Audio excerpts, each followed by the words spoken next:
to the history of what went on today.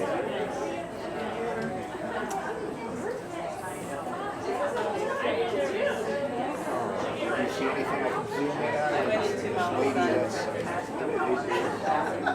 picking up, they're looking for the right pages. Hi everyone! Hello! Can you hear me? Hi everybody! Hi, I just want to tell people, we're going to start the program in about 5 or so minutes, but please get yourself food now and be comfortable. Food and drinks, and sit anywhere you'd like. There's plenty of places to sit. So come on right close up to us. Well, I don't partake. I'll watch later if there's anything, but gotta focus on what I'm here for. Don't want to miss the action. Enjoy.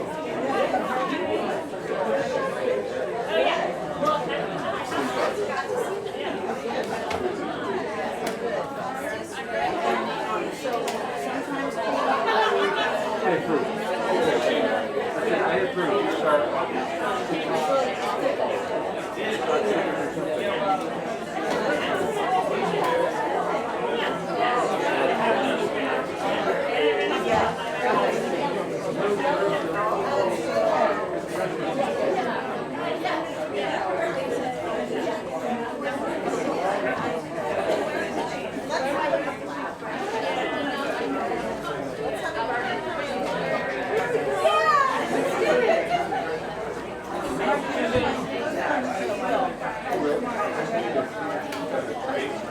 I was looking to see if there was something in that pot, but I believe not.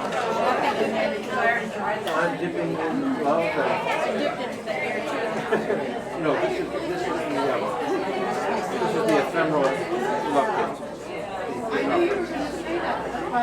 Hey buddy, Fuller, how are you? Okay.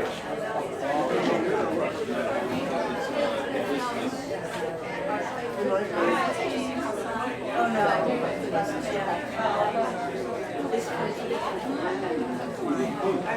They're twins.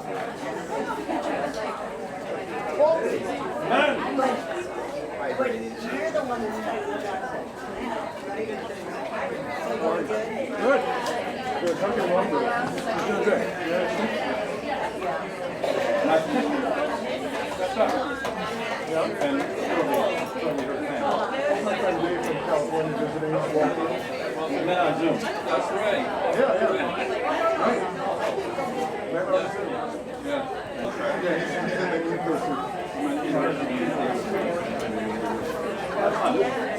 And you're a musician too, right? I am. I play flute.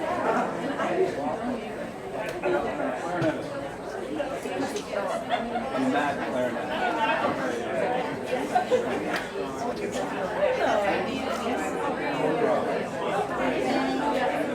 Principal I think of everybody was reading.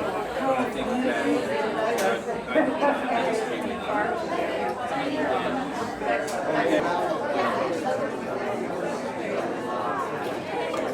Good. Well, she's taking care of Mara. Totally into it.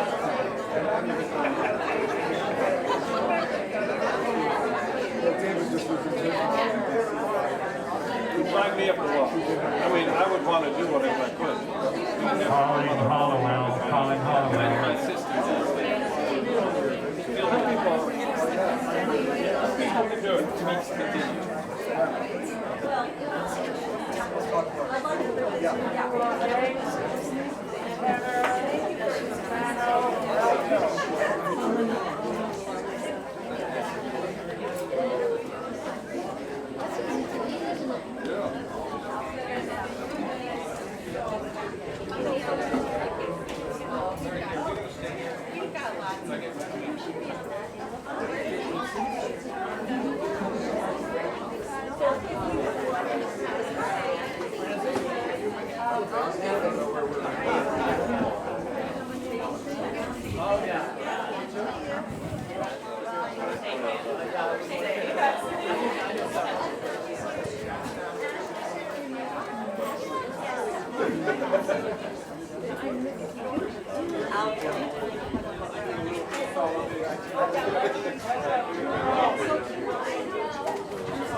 Well, thank you.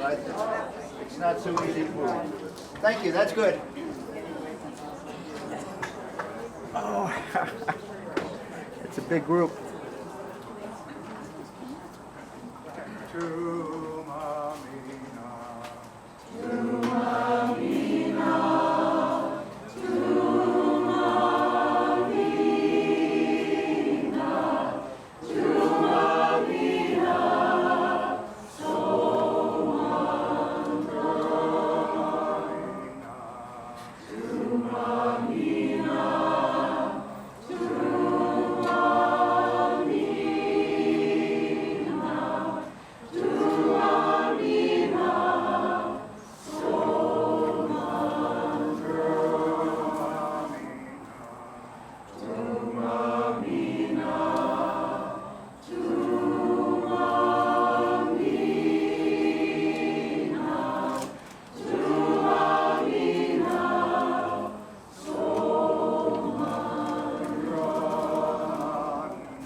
All so well trained that you know not to applaud after our songs.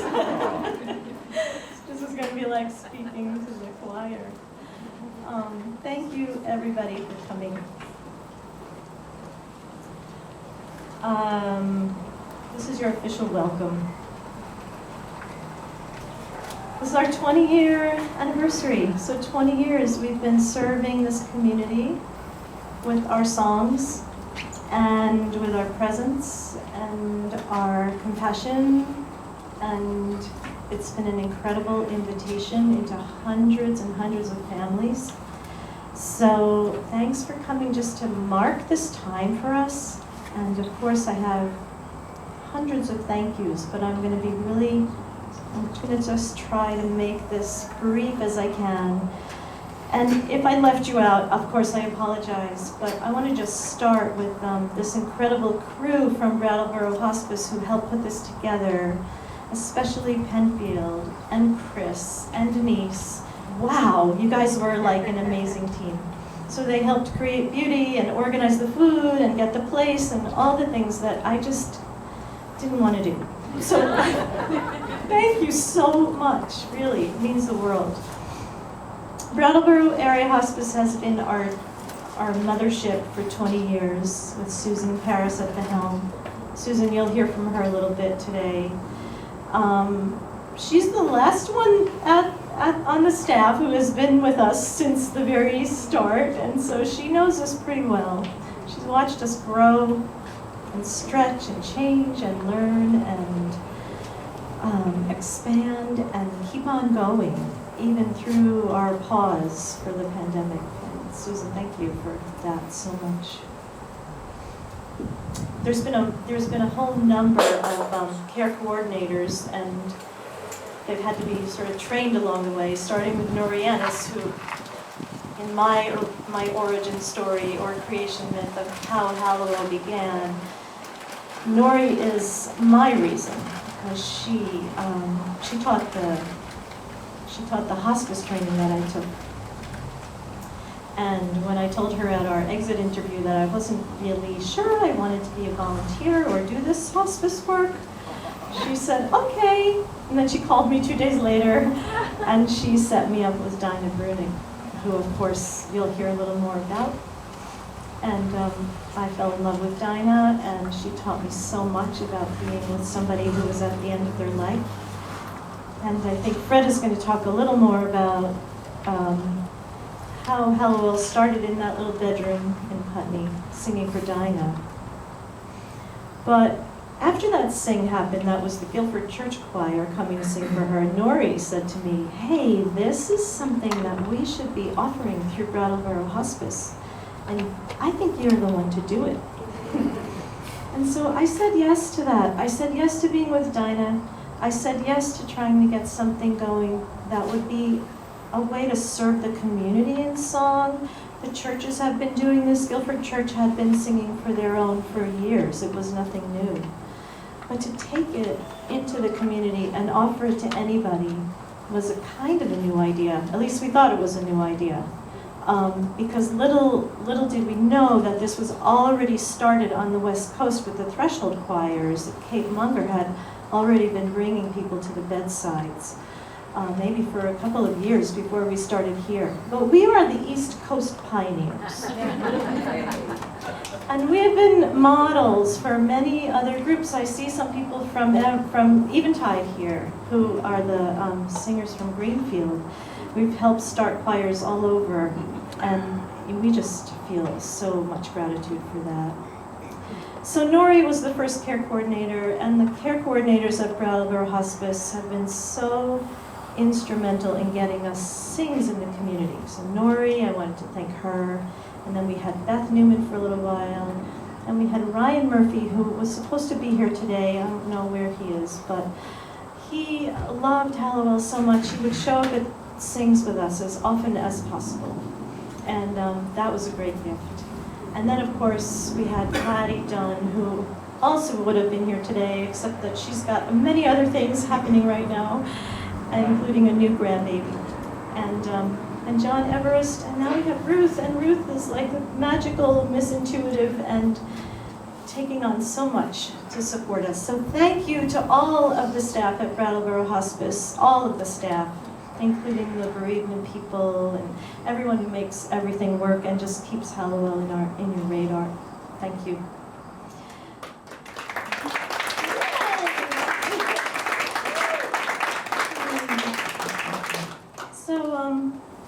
Of course, at the heart of what we are and what we do is what happens in that room when we go in to sing.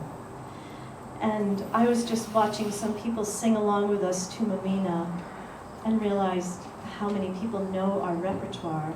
And I thought about a sing a few of us did just 2 days ago, and we walked into a room and our CD was playing to Mamina, and we heard Larry's voice.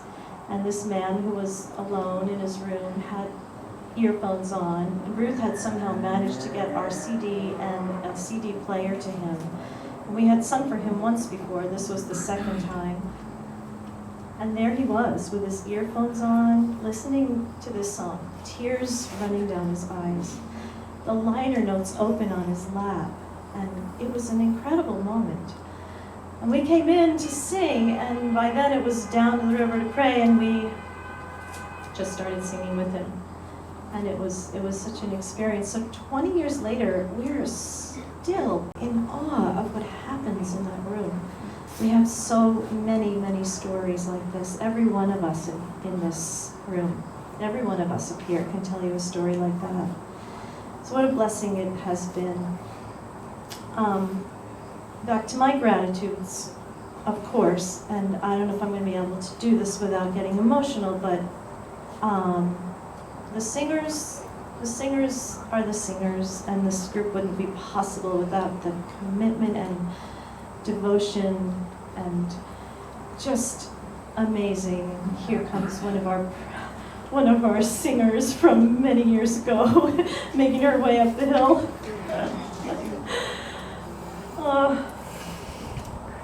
So I just want to thank everybody here for showing up and learning the music and being willing to leave work or change your schedule or come to sings or drive far away or take time out of your day. And then when you get there, wow, we have learned so much about how to be present and how to be in that space where emotion shows up. It's an incredible thing that happens in there. Another sing we did recently for a 60-year-old woman who was very close to dying. 2 different sings. The first sing, her grown daughter was there, her husband was there, and her mother was there. And when we and they created Christmas in July, because she loved Christmas. So this woman, when we started to sing, everyone broke open crying. Not the singers, but all of the family. And we were with them, There's something that we know how to do now, which is just stay really quiet and present and loving when that emotion shows up. And it was beautiful. It was truly remarkable to see that. So that, that's grace. That follows us around. So why do we get to have all of these songs, and why do we sound so great when we're singing? Well, Peter Amdon and Mary Kay Brass have been, I'm not going to be able to do this really. I can't say how grateful I am to these 2 people.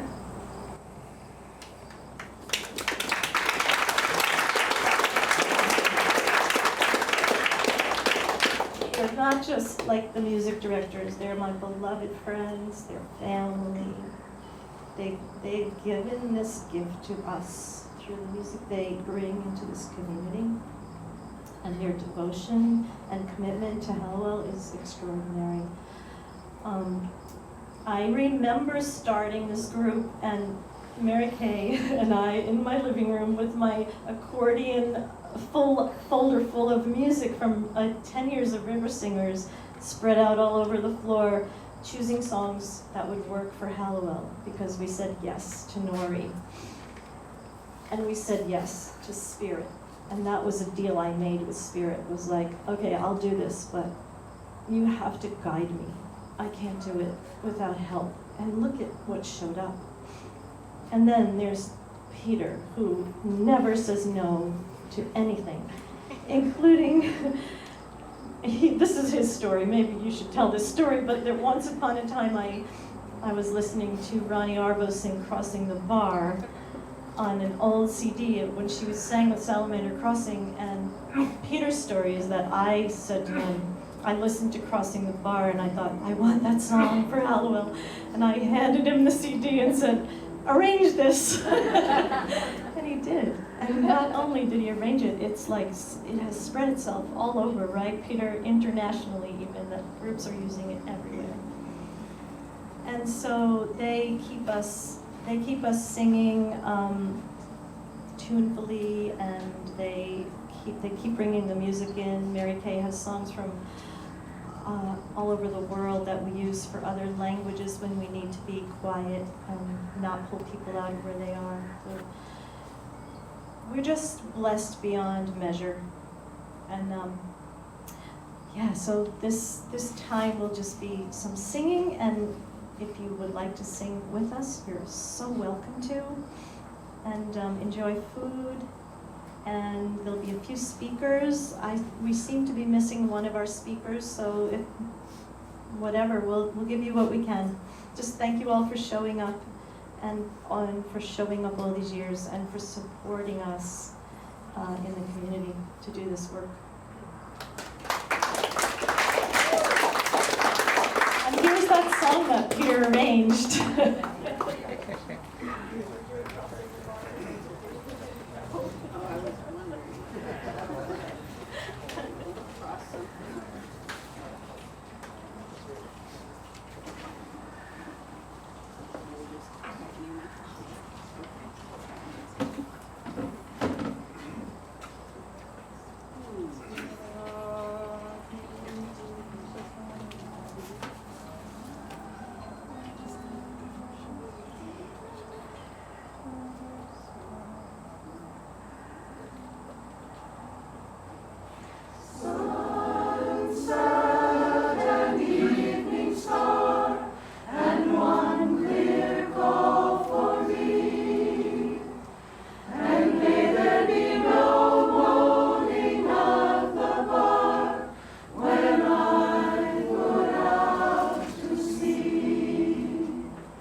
Susan, you're up. So this is Susan Paris, Executive Director of Brattleboro Hospice, and a person who's been at the helm all these years. Thank you. Do you want to just...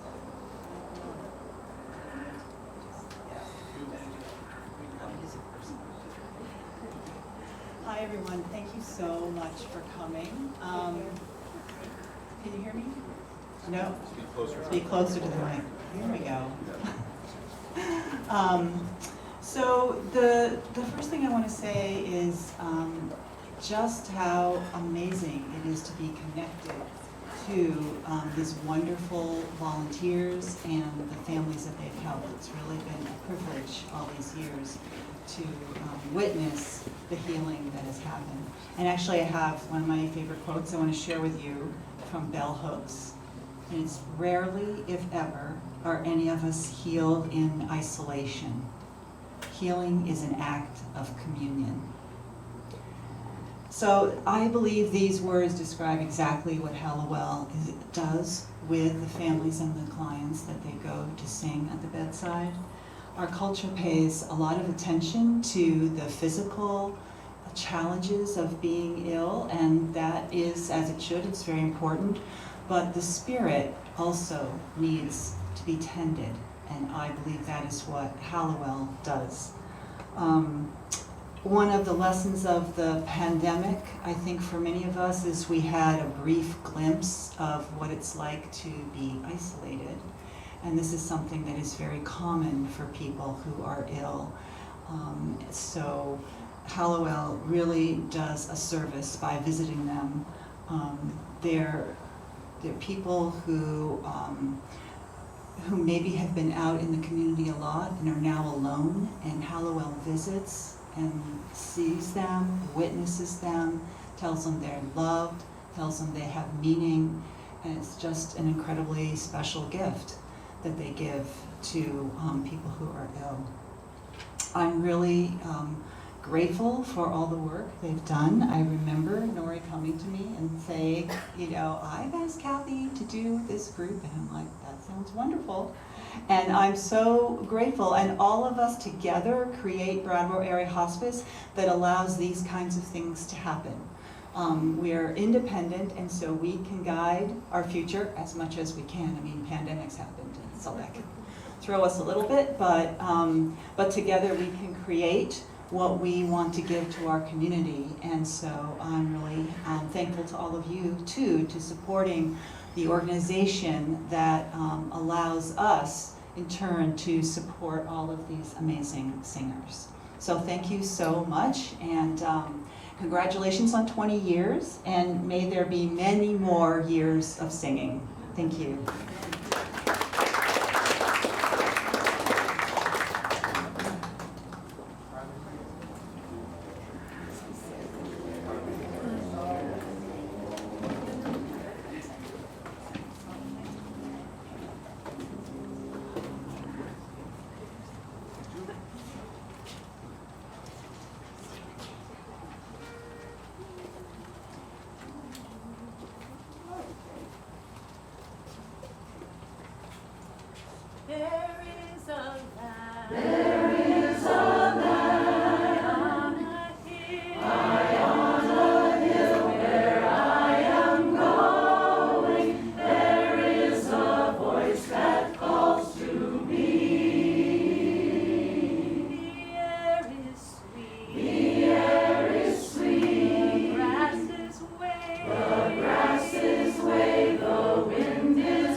Away.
it spreads to. So just introduce Fred Brunig, founding member and dear friend and amazing singer, and he'll tell you more. Well, a lot of you, I'm sure, have read or heard the story of March 2003 when, well, scholars differ on the number. But I checked my notes of a little notebook that Dinah used to keep, that I took over when she couldn't, and that said 35 to 50 singers. 2 different nights. And as Kathy said, our pastor Lisa Sparrow had asked Peter, as one of the choir directors, to assemble a few singers to come sing for Dinah, because Lisa knew that it was close. It ended up being 6 days later that she actually died. But and not only did he put the word out to the choir, but he also included members of her Morris team and Brattleboro Community Chorus, which is what the concert choir was called then, and other neighbors in the community who were singers. And that's why there weren't that many people from the Guilford choir that came. It was the whole community. And I just heard today from Val who talked to someone recently who was there. And actually, how many of you guys were actually there? There's quite a few of us still left. As I said, 2 different nights. The first night was a Tuesday, and then Peter remembered that Lisa said that she thought we should do another sing because our daughter Lauren, hadn't been able to make it to the first one, so she came to Thursday night. By Thursday night, Dinah was not speaking. She had stopped communicating except through nods and in questions. And the first night, even though she was, the power of the music was so evident in her, in that she was singing along, not really strongly, but I leaned down, put my head near my ear near her mouth, and I could hear tones and words coming out. She was singing. And even on the Thursday after she had not been speaking. And then, I think those of us who were there learned what that community and that love and that music and that warmth and the joy. There was joy, there was sadness.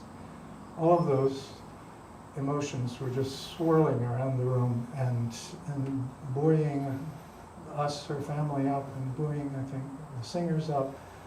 And I think that is where we got the sort of the basis of what a bedside sing can be. So,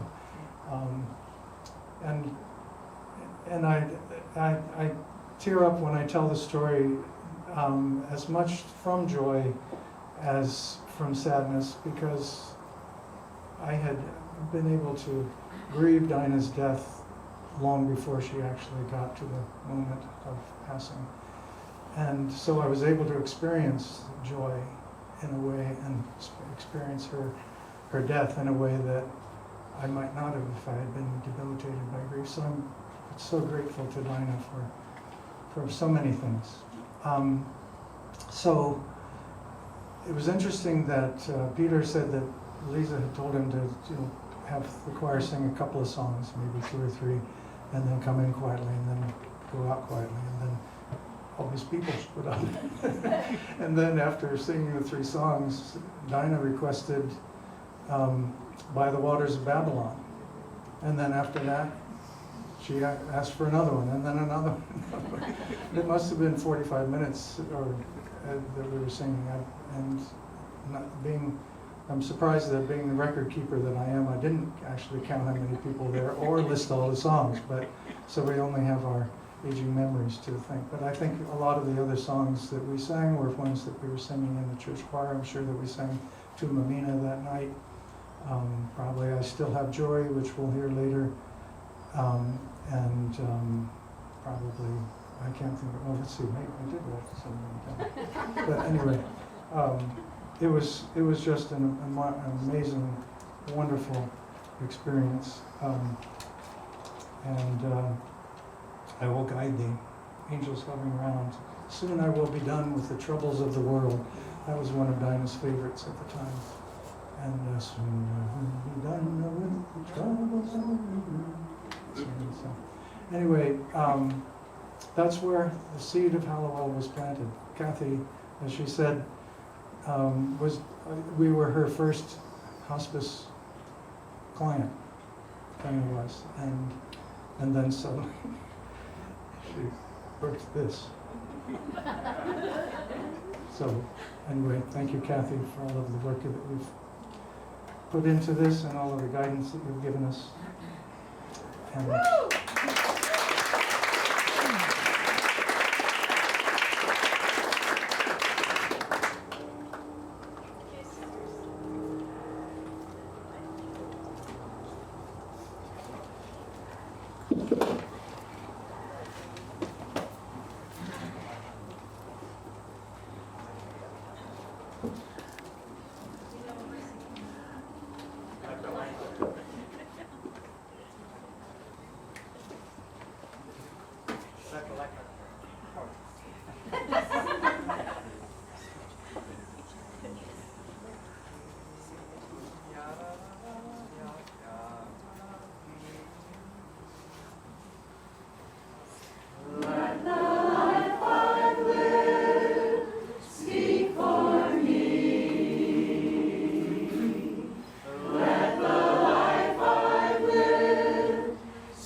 So this was supposed to be Lisa Sparrow's turn to speak, and the reason I asked her was because I wanted a little insight, someone who's witnessed us at Sings and can talk about what happens in the room when we're in there. So, and also I just asked her as a way to honor her. So I just do want to say that Lisa often shows up at the same bedsides that we're at, and she's an amazing companion in that room. So I'm really sorry that you won't get to hear her speak because she's an incredible speaker. But we're just going to sing a little more. And I also want to just let you know the rest of the shape of this time is that we're going to do just a little more singing, and then we have Donna Dearborn here who has offered to speak as a family member. A group of us sang twice for her mom when she was dying recently, just this summer. So you will hear from her. We're very honored that she's willing to tell her story, still in the throes of grief. That's a hard thing to do. And then when we're finished, I would just say, if anybody's moved to speak, we're going to come among you, and we're going to eat and talk. But if anyone would like to speak more or request songs, we can sing from the tables with all of you. We would do that to continue just for a little longer. So just a little more of this, and we are going to sing. What are we singing, guys?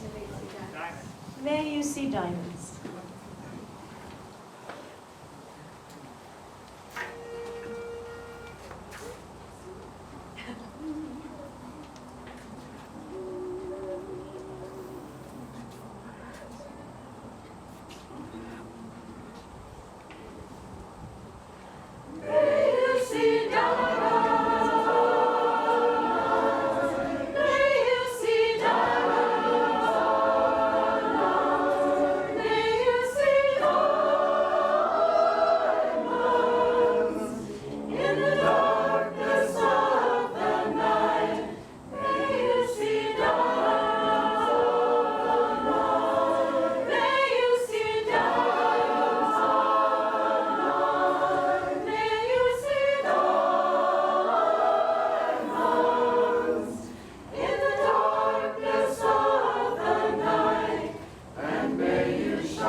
Can you hear me? Right. My mother Doris and our family were blessed with two beautiful Hallowell singers' visits in late April. Ruth at the Brattleboro Area Hospice reached out, "Would you like the Hallowell singers to visit?" Yes, absolutely, there was no doubt. Soon after, I received a call from Peter Amadon, and he organized a visit for the following morning. Such sweet, soft sounds echoed throughout Mom's room and down the stairs. My dear 11-year-old lab, Eva, curled up on Mom's bed. A great comfort to my mom and to all of us. My mom was awake, but very sleepy and drifting off. She didn't want to interact, but she was very aware of the music and the singers. She heard every word. She whispered to me, "That's beautiful." And then later, "Thank you." And then, "That's so nice." So she was really there with us. Two of Mom's neighbors who were close friends joined us. Tears streamed down their faces. It was a lovely visit. It was so emotional and beautiful. So peaceful, respectful, and reverent. Mom was very familiar with the Hallowell singers, having heard them sing many times. Music meant a lot to her, and listening to Hallowell's songs in harmony touched her deeply. She loved what Hallowell did and offered to those at the end of life. She wanted that. And in her advance directives, her own end-of-life wishes, she had me write when we updated it in 2017. I would like the Hallowell singers to come. So I found what we had written, and of course, it's the most perfect thing for her. My mom drifted off into a deeper and deeper sleep, but in her own home and in her own bed, very peaceful. We were nearing the end. On Monday morning, our hospice nurse said it would likely be less than 24 hours until the end. So 4 days after our first Hallowell visit, I reached out to Peter and asked if another visit was possible. He immediately said yes. How about 1 o'clock? Yes, that was perfect. This was in the morning. At 1 o'clock, 5 singers climbed the stairs to once again sing at Mom's bedside. It meant a lot for you to come this second time, so much. This time was very, very different from the first. We knew we didn't have much time left. It was so emotional, sacred. Labrador Eva once again curled up on Mom's bed. The 2 friends and neighbors once again listened, tears streaming again. But Mom was in a deep sleep. No more words or interactions for the previous several days. Yet we knew she took it all in and loved it. One of her final wishes honored. The songs were different this time. Perfect songs that helped us all. Concluding with, "There are angels hovering round." Yes, there were. It was so powerful. It was intense. Mom passed away the following morning at 9 a.m. Peaceful until the end. Our family appreciates Hallowell, doing what you do, for being available to us just when we needed you. We are beyond grateful, and we will never forget these moments. What a precious gift you gave us. Thank you so much.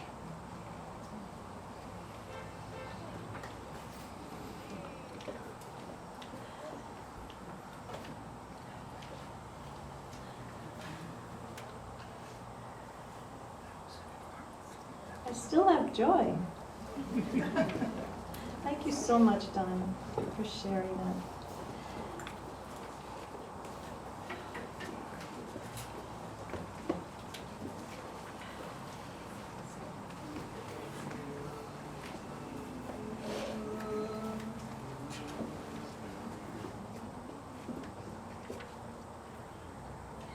I still have joy. Yes, I still have joy.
this is the closing part of our program, our official program. Thanks all of you again for coming to support us and being so attentive and present. And I can feel all of your lovely energy singing with us. And so I'm going to close with just 2 short poems because I have to do that.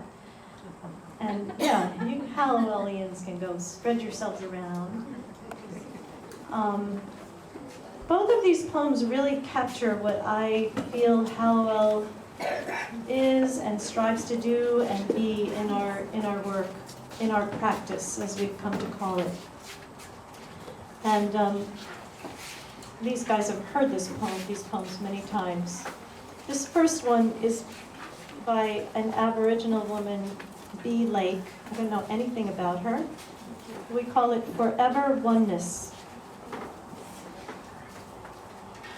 Forever Oneness, who sings to us in silence, who teaches us through each other. Guide my steps with strength and wisdom. May I see the lessons as I walk. Honor the purpose of all things. Help me touch with respect.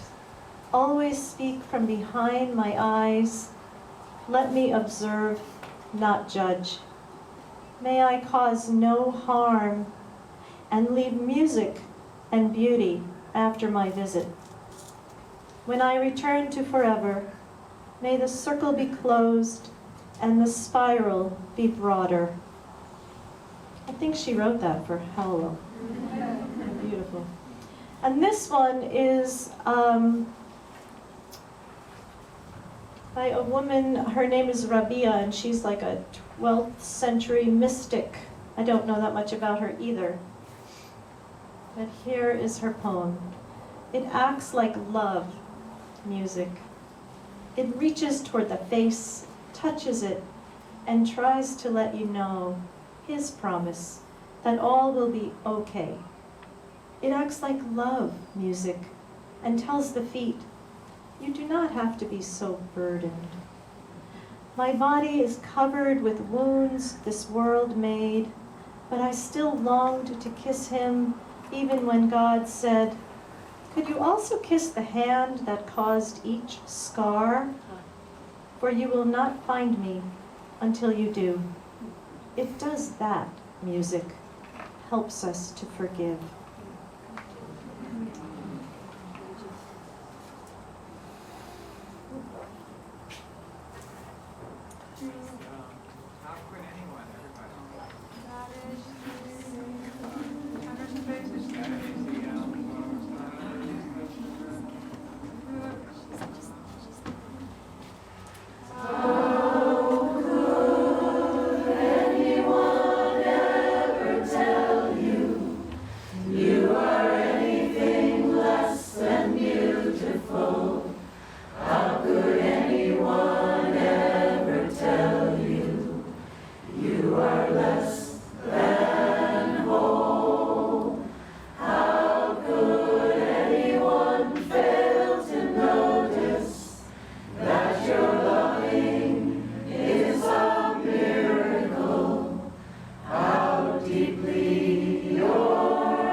You are less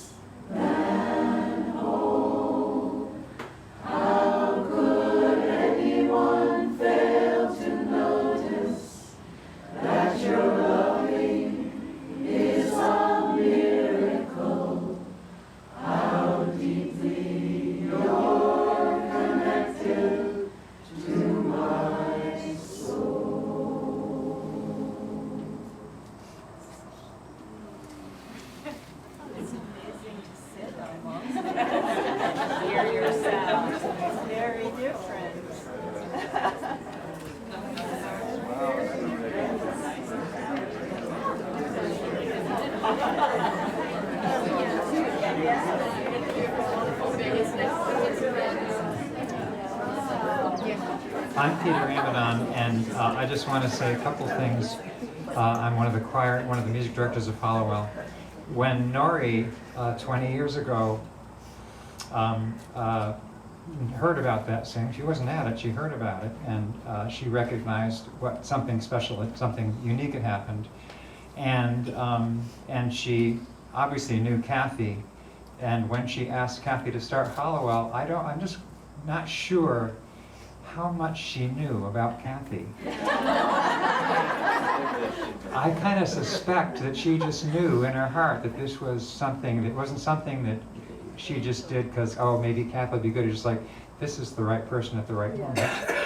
And because Kathy did start Hallowell, and she kind of created this new science that we didn't know, and sort of making it up, except that Kathy knew it already. She'd already been a hospice worker, and before that she'd been a midwife. She already knew how to do this. And we had to all learn a lot of things as we went along, but there's something called reading a room that a lot of you know. Anybody in hospice knows reading a room. And I wasn't so good at that in the beginning. I felt like I was a little nervous, but I feel like I learned so much from Kathy about reading a room because she just knew what was going on in there. It was like visual. The emotions in there were like visual to her. She could see exactly what was happening, and she just knew how she could be most helpful and how to make it into a really special thing, and make it into a real meaningful event. And what was really great about that wasn't just for Hallowell and for all the families that she visited. There were about 10 groups that started in Vermont after they were kind of inspired by Hallowell, and then the next year there were about 20 or 30 through New England, and then the next year or two there were 100 or so through the United States that were inspired by Hallowell, and the ones that were lucky enough to talk with Kathy about this or go to a workshop with Kathy learned some of this science. And I just want to thank Kathy for being the Earth Mama of hospice singing.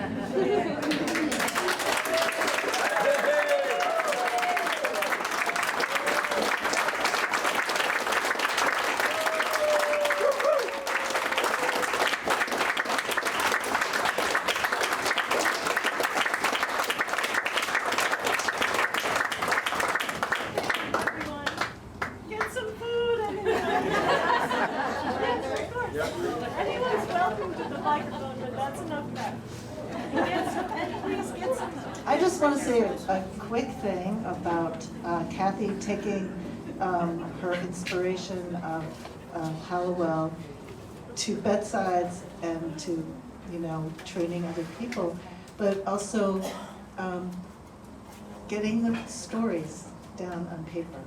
And we met in an afternoon at the co-op, and she wanted to know about writing the stories, and I said, come, write the stories. So she joined our writing group, and to have the stories shared that are so intimate from the bedside, and being able to put them down in words and have them in a book to share in the world is another wonderful way that you spread it. So thank you for the time that you did. That was her. She was the instigator for that. You did it. I forgot to tell you about our merch table over there. Merch table. Of course, there are books on sale, $10 a book for on the Breath of Song. And there's a new book by Victor Good that's called The Caregivers. We sang for the Good family I don't know how many times while they took care of 3 elder parents. And he just finished this book about that journey. It looks, I haven't read it yet, but it looks really lovely. And there are CDs for also on sale for $10 each. And hi Terry, who isn't able to come, we miss you. Yay, Terry.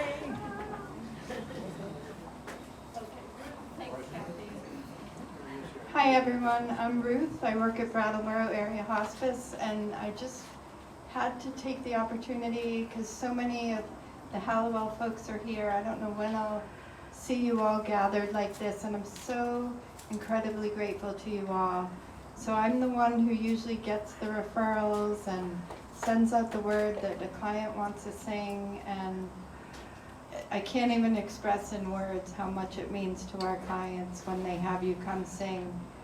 I will tell you, when you've gone once, they want you to come again, and then maybe again. So I'm just so grateful to you all. Thank you so much, and thank you, Kathy, and Peter, and Fred, and everybody.